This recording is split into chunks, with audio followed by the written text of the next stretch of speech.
How are you? All right. Recording.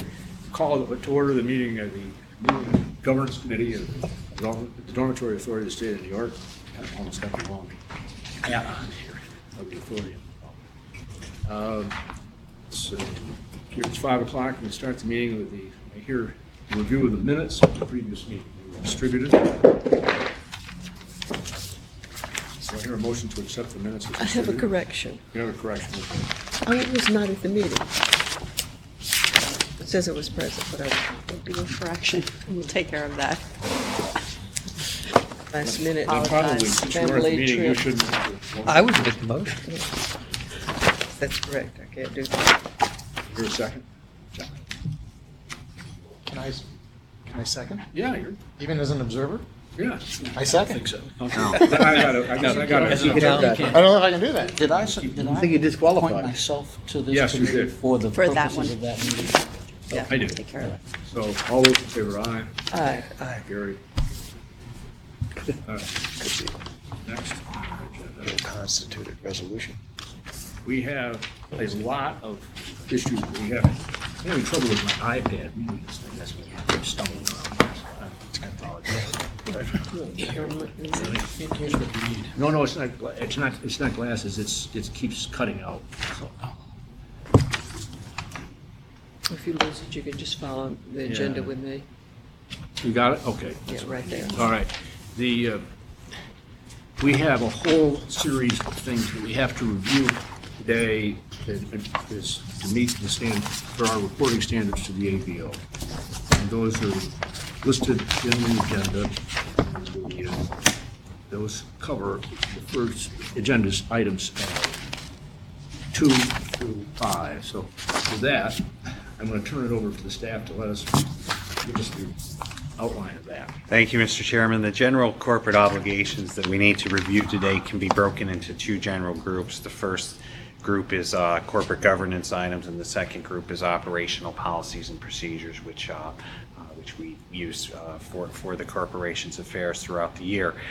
First, the committee needs to conduct, in the first group, an annual review of the following: the Governance Committee Charter, the DASNY bylaws, the mission statement and performance measures, as well as the associated metrics to quantify performance goals. With respect to the Governance Committee Charter, staff has reviewed the charter and, subject to comments from the committee, recommends no changes or updates at this time. Any questions? Anybody have any questions on the charter? And to say the obvious, I've looked at it as well, and I have no comments other than to say, looks good. Thank you. Staff has also reviewed the mission statement and performance measurements, and subject to further comments from the committee today, we recommend that Goal 2 be revised to replace the phrase highly effective with the phrase highly trained, so that it reads professional, highly trained, and expert workforce. The rationale for this change is that highly trained is a metric that can reasonably be tracked under our metrics as further amendments will suggest. So it's easy to track training, whereas highly effective was something that we wanted to be more quantifiable. Second, staff is recommending changes to Goal 3 to focus the metrics on the public policy goals of New York State, to separate ourselves from any suggestion that we're making the public policy of New York State.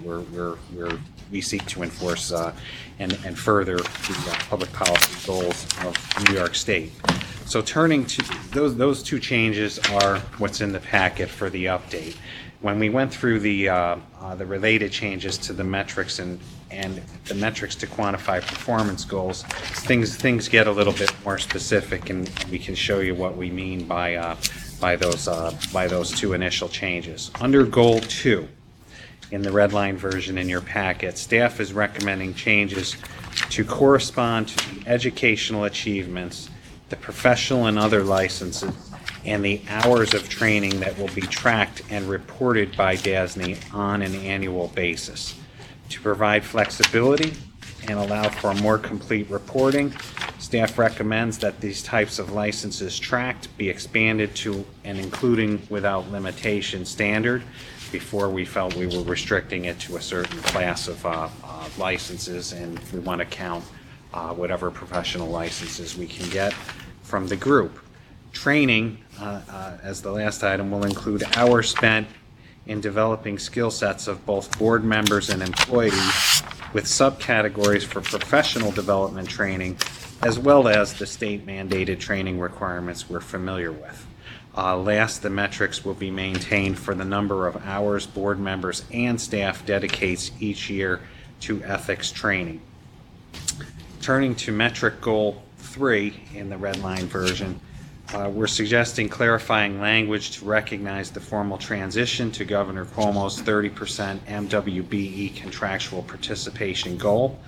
The new 30% goal is now stated first, with the official effective date of for contracts entered into after 3/31/2015, and DASNY's obligation to continue tracking participation at other levels under contracts entered into prior to this transition date is stated second. So this is a matter of presentation. Staff feels it's very important to be focused on the current goal of 30%, but not lose sight of the fact that we have many contracts that were entered into with goals less than 30%, and that these needed to be tracked in accordance with the goals that were set at those time periods. There's also amendments to the definition of what new programs are that will be tracked, and this is defined as matters in development and not part of DASNY's core mission. Tracking of new programs ceases in the fiscal year following the fiscal year during which the program becomes part of DASNY's core mission. Last, the number of hours spent providing support to other public agencies and the legislature will be tracked and reported, whether or not the program is implemented or becomes part of DASNY's core mission. Subject to comments from the committee, staff recommends approval of these modifications to our metrics and overall goals. Michael, would you just go back to the goal 3, the change? Tell me again why we no longer include the 20% construction goal on contracts issued. What we found is that there's a very large quantity of contracts that were entered into prior to the 30% date. Some are at the 20% objective, some have higher objectives, 23%, some, because of what the objective was before that, maybe at 15 or 17%, particularly if it's a contract that's been in place and is taking a number of years for us to fully perform. So with respect to just stating 20%, the reason that the 20% in particular was taken out was because it doesn't reflect fully the array of different goals we have for different contracts.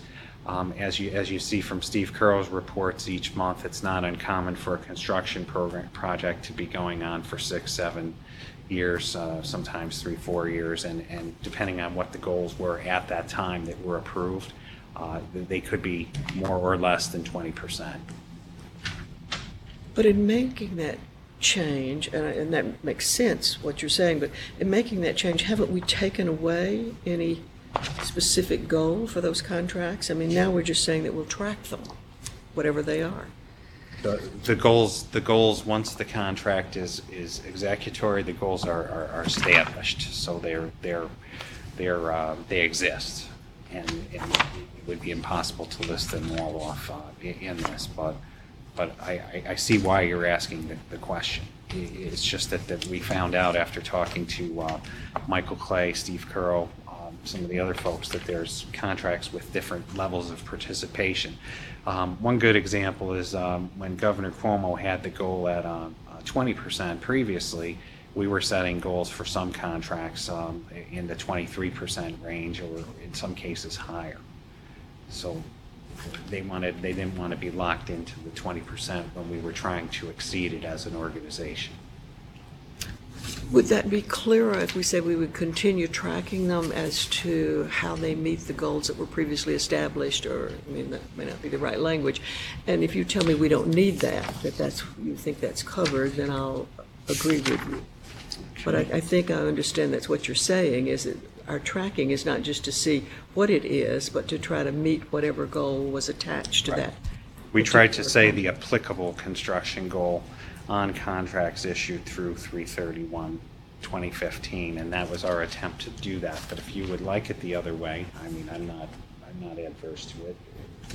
I just want to be sure we understand that that's what we're doing, that we're still holding them to the same goal that was there before, even though the numbers may vary from contract to contract. Okay. John, what do you think? I agree with your concern. I thought the words did that. So I was comfortable. The sort of the applicable was the way I got If there. that's what we understand, and we're saying that now for the Yeah. record, then I would be It doesn't fine. sound to me like that if you've got 3 or 4 different numbers, you can't really, you could get this become way too lengthy. No, but couldn't- but I think applicable couldn't do does that. that. The applicable, I think, covers it. Then I'll. And I'm as fine long with as that. everybody's convinced that, as long as we're convinced that there are applicable goals. I'll confirm for the record, that is our intent. Our intent is not to use this to change or modify goals in any way that's not permitted under the But those are the goals that DEC. were established for the contract. They were established for the contract, utilization goals. You've got to meet those. I mean, I could come up with language for it, but if we don't need it, then let's not slow things down. But as long as we've clearly said here that it's not a matter of just tracking. It's also a matter of meeting. No, we've got to meet it. Yeah. With respect to the hours standard, as I think about the training that I had over the last year, I'm doing that on the internet and I'm doing it at home, and I don't think that software is tracking anything. So I don't know what that word means. And I'm a little concerned that it suggests that we're doing something that we're not.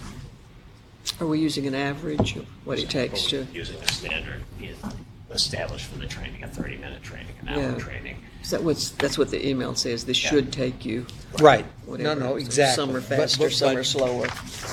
But it certainly doesn't do that in the way in which I think about tracking, particularly in light of the public conversations about the world tracking everything I do. Would you like that? We are not doing that. No, they do already. It's They not already know, like for change. goodness sake. It's up here where they don't. Probably somewhere got a report on every minute, the ABO's got a report on every minute we spend on that thing. By name. By name and Individual name. and And the whatever you word call the you're saying. number. That's what we're doing. I mean, you wouldn't have to change this here if you want to. No, You could I add don't think something we to do the either. memo that says, dummy, if it takes you more than 30 minutes, would you report that?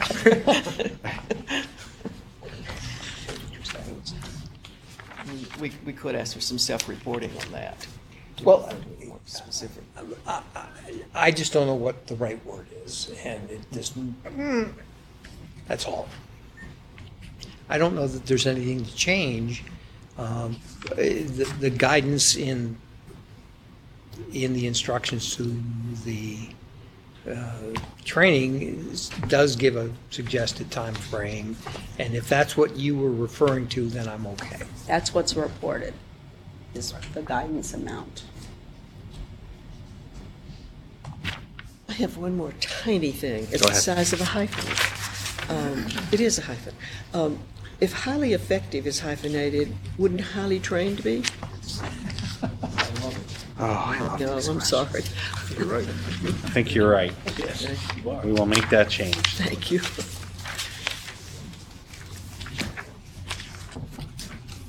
We had a typesetter in the newspaper back when we were all setting Did I type miss that? one letter at a time, and he would have a crisis over hyphens. He would bring them out of his office, a handful of hyphens from the White type machine and say, I don't have enough hyphens in my machine. And then there's what's the other thing that's slightly larger than a hyphen? Dash? And dash. N dash, not, then there's an Not M the dash, which is not bigger. the Yeah. hyphen, but in between. Yeah, the N dash. Yeah. Yeah. EM The or biggest one is EN? EM. Okay. Jesus. All right, is there any I'm more not questions suggesting about that. that? Other No, do we comments need a about? motion for I think, that? do we, at this point, I do think we need a motion on this, because that motion is attached, right? We, Resolution? Yes. the resolution is the, Resolution. is for the board, Yeah. and we'll be recommending the, So the real question is, are we ready to advance the resolution that's here to the board tomorrow? So moved. Second? So moved, as amended, I mean, second, as amended, As with the hyphen. Yeah, back, yes. The exhibits are amended with hyphens. All right, all those in favor, aye. Aye.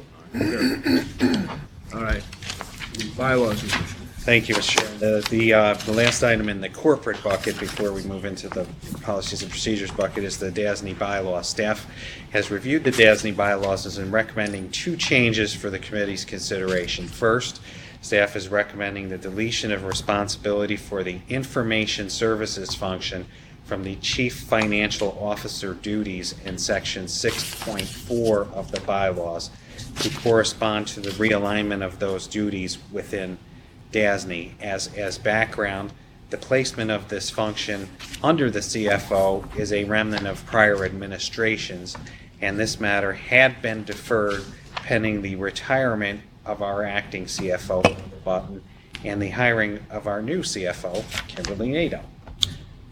Second, staff recommends that the bylaws be amended to make provision for email notification to board members of committee and regular meetings, as well as special meetings, by amendment to sections 3.4 and 7.3 of the bylaws. If acceptable to the committee, the revised bylaws will be presented to the full board for consideration.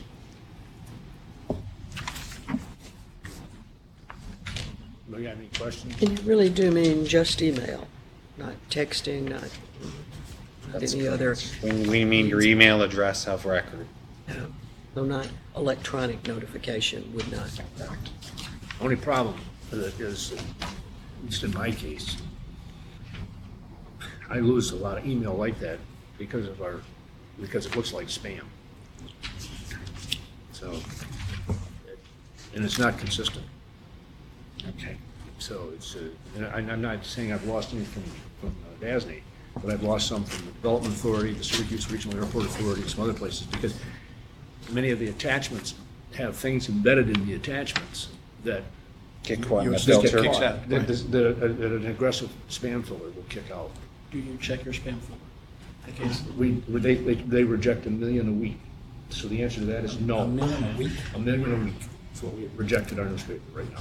But John, I don't read anything here that says you couldn't ask that you not be notified by email. Right. That's one of the Right, choices. it's an option that I think we were trying to add so that all You can. potential communication was added, but I think you can state whatever way you'd like to get Well, notice I on just think that, things. you just have to be careful on what you wish for sometimes. But you could opt Yeah, out of yeah. getting Well, I don't mind emails, too. I don't mind getting it by email. I just make it as an observation that it is a potential pitfall. What happens with phone calls, too? Yeah, phone calls. Be lost. Okay. Any other, about the amendments? So we have to advance that to the board for their adoption tomorrow. I'll move that we advance this to the board. Second? Second. All those in favor, aye? Aye. Good. Thank you. The next is the group of the annual review of operational policies and procedures. On that list is the Code of Ethical Conduct for board members. Second, the whistleblower protection policy and procedure. Third, the policy regarding payment of compensation and reimbursements to and time and attendance of senior management.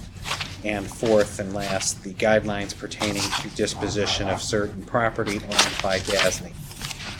Staff recommends no revision to any of these policies or procedures at this time. I'd like to note, however, that the guidelines pertaining to disposition of certain real property owned by DASNY must also be annually reviewed and approved by the DASNY board and filed with the state comptroller on or before March 31st of each year. So we will be addressing that tomorrow in the full board meeting. Subject to any comments from the committee, we have no recommendations to make on these policies or procedures. So this committee doesn't have to Don't have to do anything. that at all. It goes directly to the full board without a recommendation from the committee. Right. I'm asking, I don't know. I mean, I would suggest that if, hopefully, that their laws are changed in regard to ethics, even if they aren't directly covering DASNY, that we may as a committee want to come back and review those to see if there are things that we want to conform to or that we raise or change standards for ours. So that's a recommendation that we could take up in a future committee meeting after the legislature and the governor have dramatically reformed the ethics laws. Dramatically. We probably shouldn't schedule the meeting just You're yet. holding your breath. I'm hoping. so, subject to, I think what we would put in the minutes is that the governance committee agreed to recommend to the full board the adoption with no changes of these policies and procedures, and we'll kick the discussion of the property item to the board forward. I don't think we need a resolution on it, though. The last agenda item that we have before moving to the final item, Mr. Chairman, is before the board or the committee for consideration is a proposed resolution authorizing certain officers to undertake responsibility for complying with the State Environmental Quality Review Act, or SEQR. There's some history here, so I'll give you the brief thumbnail sketch. On January 31st, 2001, the board authorized the authorized officer having responsibility for DASNY's SEQR unit to undertake responsibility for compliance with SEQR. Through the evolution of time and changes and things that have occurred since then, that would currently be Michael Corrigan, Vice President. On February 27th, 2002, the board expanded this authorization to also include Jack D. Helmkow, Director of Environmental Affairs, within this authorization, based upon his substantial expertise in environmental affairs and personal working knowledge of DASNY's projects. From a corporate organizational perspective, responsibility for the SEQR unit has recently been realigned to the Managing Director of Specialized Services and Client Solutions, which from a governance standpoint is not a staff or officer position. Therefore, staff is recommending the adoption of a new resolution ratifying Mr. Helmkow's prior authorization and also authorizing staff officers as defined in Article 6 of DASNY's bylaws to undertake compliance responsibilities for SEQR. The staff officers are the President, Vice President, Chief Financial Officer, General Counsel, Managing Director of Public Finance and Portfolio Monitoring, and the Managing Director of Construction. And why do we need to name Mr. Hornkout rather than it being his position? We don't name the others. There's a legitimate case law reason that we did that back in 2001 and 2002, took these steps. So you want to give an overview, or Sarah? I mean, I understand it, but it's... I'm sorry, Sandra, I missed the first part of the We're question. naming Mr. Hornkout, but we're authorizing him by name rather than by position, and we're not naming the others. We authorized him by name because he's not an officer of the corporation and because he was the specific person who was responsible for both the SEQR function and actually having direct knowledge. So he was the one who, on a regular daily basis, is really doing the work and providing the information and signing off on the SEQR. For purposes of this, as opposed to it being the authorized officer who is in charge of the department, with the realignment, that doesn't work. But under case law, you shouldn't have, we don't want to have a widespread number of individuals that are authorized. It should be people at a high level who are familiar with the work that's being done in the project. So we discussed it, also dealt with outside counsel to confirm that limiting it to the staff officers in the bylaw is a limited number of individuals that would be familiar with the projects at that level. Okay, I understand that, but I don't still quite see why you need to use his name rather than just saying the director of environmental affairs. And it's, Sure. it really is, it's much like when we name assistant treasurers or assistant secretaries and make them authorized officers. It's much in the same, whereas the staff officers have actually been appointed to those positions by the board, and they've been acted on in name for that purpose. Okay. Does mean if, this gentleman should leave next Right. week, we have to come back We would and come name back him. and do it, just like if one of our assistant treasurers left or an assistant secretary left, we'd have to revise that resolution as well. Okay. Or if I left, right, same thing, right? No, in No. our case, we are appointed to the staff officer position. That's why we can use the name here, the name of the position as opposed to the person. If you left Gotcha. or I left, they would name a new person to that position. But don't they have to get Right. but that person has to get named, okay. Yeah, they would be approved by the board in name in that position. Yes. But the board doesn't identify that individual for that position. We do identify the officers. Right. We don't have any role in naming that person. Except this. We're about to Well, vote on. no, I understand, except through this, which Right. seems like backdoor. I'm kind of where Sandra started. I don't understand why we can't name that office as one where we don't have to name the person. I get the point that you're making. And that's, I think that's the legal issue of you're not, as a board, acting on that individual for that position, whereas you do for the staff officers. Right, no, that part I get completely. I guess I don't understand why I have to name the individual as opposed to the office more. I get the case law question. Right. But the case law question, I would think, is trying to avoid 45 people could be kind of like swooped in and swooped out and nobody's responsible. Just on a high-level case law discussion, and we could talk about it further, but you want to be very careful from a seeker perspective to make sure that the board is not delegating its responsibility beyond certain parameters. And by naming the individual that is responsible to make the seeker determination for the board, you don't potentially run afoul of that, because as we mentioned, someone else could come in and take over for Jack tomorrow. You all need to be comfortable with that person, with what they've done, with what their experience is, with the product that they produce. So from that person, and because that person is not an officer of the corporation, from a legal standpoint, it's more prudent to make certain that the board is really passing the resolution related to the individual. Which is why I suppose you go through the description of Mr. Honkow after you name it. Exactly. That's correct. Demonstrate what his particular and specific expertise is. I got it. I assumed that was the case, but I didn't know case law. You're protecting the board. in Exactly. effect. That's correct. There have been cases in the past where someone's signed off on a seeker and it's been challenged that they did not have the authority to do that.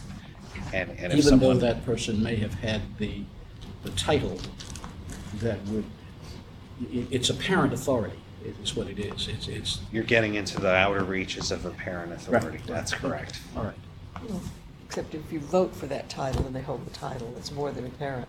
But I'll go with more prudent, so. That's it. It's best practice. It's prudent, I could prudent continue avoidance. arguing this one, but I won't. So, We're recommending that resolution to the board for tomorrow. So move. second? All right, all in favor, yes? We'll do that. Now we need to go into executive session to discuss the employment history of a particular person who matters, leading the appointment, employment, promotion, demotion, discipline, suspension, dismissal, removal. Here we go. Aye. Go in executive session. Who stays, who goes? I'm going to get him to turn off recording. Chairman strikes.